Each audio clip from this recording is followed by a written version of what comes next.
Hello everyone, welcome back to my channel, the place where we talk all things records. Now today I've got a different band to show you and a different pressing. Now this is one I've been after for quite a while, so I'm really excited to show you guys. Now this one's going to be, it's more of a filler copy, so the condition isn't like amazing, but it's one, as I said, it's quite hard to get, so let's get to it. Now this one, of course, is Dark Side of the Moon by Pink Floyd. A very, very seminal album. And there's the back, of course. Now this, by the way, is the sleeve variant that has the right hand side sort of glued together, and then the left hand side is where you put the records and the poster and that. Hopefully you can see that difference there, because you can get a few like it's either side really, but this also has, as you can see, the original hype sticker. Now I didn't mention, but this is a second pressing with the Gramophone rim text in A3B3. Now you can get some of these labels that have the A2B2, but I think again they're quite sort of scarce because they're crossovers. But I'll get the record out and remove it from its inner sleeve. That came with just your standard kind of important notice EMI one. Hopefully that's showing up okay. It's not the greatest lighting today, but it'll be good enough to show you guys this awesome pressing. So if I just remove it from its sleeve. Now I got this for a pretty good price as well, because as I said, this pressing does not come off that often, simply because it is a pretty scarce one after the solid blue. And it's kind of the closest thing you can get. As you can see, it's got a bit of sort of damage on the label, but overall it's decent enough to see. Hopefully you can see up there the Gramophone rim text.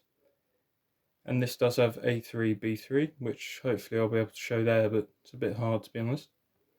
Now if I spin that round and show you the other side, that should be the exact same. You can see the gramophone there. There's also the matrix, hopefully, in that light. Sorry if that's not showing up, but as I've said, it's not the easiest thing to do. And also you'll notice the colour of the triangle is still fairly light blue, and there's a slight bit of bleed over of the ink. It's not a massive difference, but you can notice it. Now, although this disc looks pretty shiny, you can tell it's been played, because in the right light you see lots of like little micro scratches and that, so that's why it's more of a filler copy. But complete ones, good condition ones of these are quite hard to get for cheap, and I only really wanted it for the pressing variation. I do have a good plain copy, which I'll show you as my comparison for the rim text and that, but it's definitely on my list to get a nice complete one with the posters and that sort of thing. So now if I move over to my comparison copy, now this is a later pressing and this slightly better condition. As you can see, this one doesn't have a hype sticker, and the right hand side, well sorry, left hand side rather, is the one that's glued up. See, that's much thinner there than this one. And this one I believe has, yeah, this just has a plain inner sleeve. And I forgot to mention the inside of the gatefolds is basically identical. And here we see, I'll take this out just to stop all that reflection. And I forgot to mention that some of the sleeves can have like a blue tint to them, depending on kind of how early or late they are. So that's just something interesting to find out. If this will focus in, hopefully you'll be able to see that difference. You see it says EMI Records now. This one's in lovely condition, it plays really well actually. This is an A3B3 as well, so that's just to show like basically the difference. You can have the same matrix with the different labels.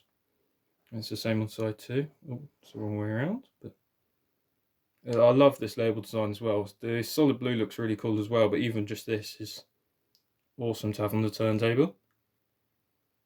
So hopefully you can see there the differences between the two labels, and there's a slight difference in colour in that triangle. I'm not sure how well it's showing up on here, but in real life you can really see that this is a much sort of deeper, darker blue, or more of a neon I'd call it, but it's really interesting to have both to compare now. But sorry, that's kind of a short video today. Hopefully you've enjoyed sort of seeing those two pressing differences, and there's loads more videos on the way of different bands, so hopefully you'll stay for some of them, and thank you for watching.